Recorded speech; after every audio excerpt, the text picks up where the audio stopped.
ఏవో తెలియలేని అనుభూతులు, ఆనందాలు, ఆయనతో ఉండే ఏర్పరచుకున్న బంధం, ఇవన్నీ రకరకాలుగా మన మనస్సు చుట్టూ ప్రదక్షిణం చేస్తున్నట్టే అనిపిస్తుంటాయి.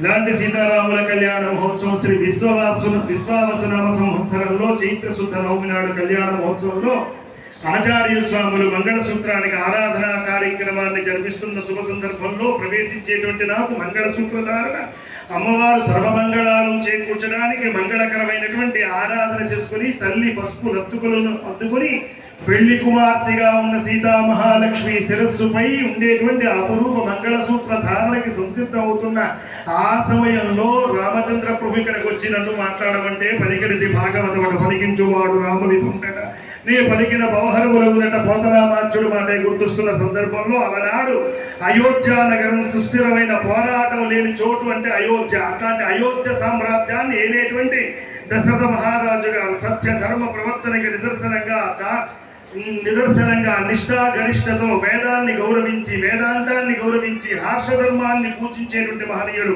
దశరథ మహారాజు గారు. ఆయన పరిపాలనలో ప్రజలకి లోటు లేదు, అకాల మరణాలు లేవు, సంతృష్టిగా ప్రజలందరూ సంతోషాలతో సుఖ సంతోషాలతో ఉన్న అయోధ్యాపురవాసంలోకి మనం ప్రవేశిస్తే ఆ అయోధ్యలో ఉండే దశరథ మహారాజు గారు సామ్రాజ్యంలో కంటికి అనురప్పుల వలె పిల్లల్ని సంరక్షించేటువంటి తల్లిదండ్రులు ఎలా చూస్తారో సామ్రాజ్యాన్ని అలా చూసే దశరథ మహారాజు గారు లోకమంతా ఆనందంగా ఉన్నా తనలో మాత్రం కొంచెం దిగులు ఉన్నది. దానికి కారణం నేనా ఇంత వయసు వస్తోంది, తర్వాత ఈ సామ్రాజ్యాన్ని ఏలేటువంటి వాడు లేడు, వంశమా లేదు, ఇట్లాంటి స్థితిలో ఏదైనా చేస్తే బాగుండు అనుకున్నాడు దశరథ మహారాజు గారు. ఏమిటి చేయాలి, ఏది చేస్తే కలుగుతుంది? వేదానికి గౌరవం ఇచ్చేవాడు, మంత్రానికి గౌరవం ఇచ్చేవాడు, ఆచార్యులు గౌరవం ఇచ్చేవాడు కనుకనే ఎవరు దగ్గర పెట్టుకుంటే హితము చేకూరుతుందో ఆ హితము చేకూర్చేటువంటి వారిని దగ్గర పెట్టుకోవాలి చక్రవర్తులు.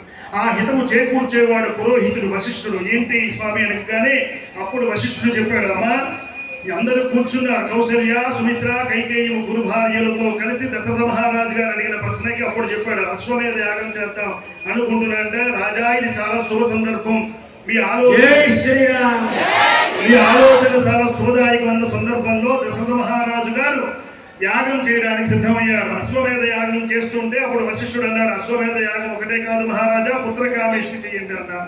దేవుంది మహారాజు గారి సత్సంకల్పానికి దైవం తోడుగా నిల్చుంటే ఎలా ఉంటుందో ఒకసారి చూడాలంటే అయోధ్యలకు వెళ్ళాలి. యాగం కోసం సమస్తం సిద్ధం చేశారు, యజ్ఞవాటికలు కడుతున్నారు, హోమగుండాలు వేస్తున్నారు, దేశ విదేశాల్లో ఉన్న పండితోత్తములు భాగవతోత్తములు వస్తున్నారు, ఋషిగణాలు వస్తున్నాయి. అయోధ్య అంతా పవిత్రమైన వాతావరణం మధ్య యాగం చేయడానికి సంసిద్ధం అవుతున్న శుభతరుణంలో యజ్ఞవాటికలలో అగ్ని రవించి స్వాహాకారాలతో యజ్ఞం అద్భుతంగా జరుగుతోంది అయోధ్యపురంలో. ఇలా ఉంటూ ఉండగా వేరొక వంక చూస్తే సముద్రం ఎక్కువగా ప్రవహించడానికి ఉప్పొంగడానికి లేదు, గాలి వీచడానికి లేదు, ఇంద్రుడు సుస్థిరంగా ఉండడానికి లేదు, వాయువు స్వేచ్ఛగా ఉండడానికి లేదు. ఇలా లేకుండా ఉండడానికి కారణం ఏమిటంటే తను భగవత్ తపస్సు ద్వారా రావణాసురుడు పొందినటువంటి దైవశక్తిని సద్వినియోగం చేస్తే వాడు చిరకాలం ఉంటాడు, దుర్వినియోగం చేస్తే పాడైపోతాడు. కానీ తను చేసింది తను ఎవరి చేత కోరుకున్నాడు, దేవతల చేత నాకు సంహారం అక్కర్లేదు అనుకున్నాడు. గంధర్వుల వాడించి మానవులకు అక్కర్లేదు, మాకు వీళ్ళిద్దరు దేవతల చేతిలో రాక్షస గణాల చేతిలో నేను చెరుకోకుండా ఉంటే చాలు అనుకున్నాడు. ఇలాంటి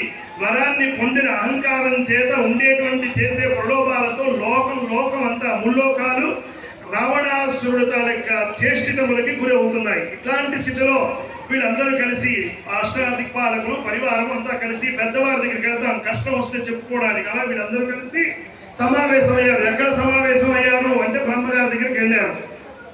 క్యాబినెట్ సమావేశం ఉంటాం కదా, అట్లాంటి క్యాబినెట్ బాధితులు, రావణ బాధితులు అందరూ కలిసి అసోసియేషన్ అయ్యి వెళ్ళి తన కష్టాలంతా చెప్పుకున్నారు. నాయన ఈ కష్టం కూడా మనం తీర్చేది కాదు, మన నాన్నగారి దగ్గరికి వెళదామని అందరూ కలిసి బయలుదేరి శాంతాకారం భుజగశయనం పద్మనాభం శ్రేషం అని చెప్తున్న వ్యూహ వాసుదేవ స్వరూపమైన శ్రీమన్నారాయణ దగ్గరికి వెళ్ళి చేష్టితములు చేసే రావణ అల్లర్లు అన్ని చెప్పారు. నాయన మీరేం భయపడకండి, వారి బాధలు విన్న భగవంతుడు దయాగుణ సంపన్నుడై నేనే ఈ పృథివీ మండలంలోకి వస్తానా? ఎలా వస్తాను?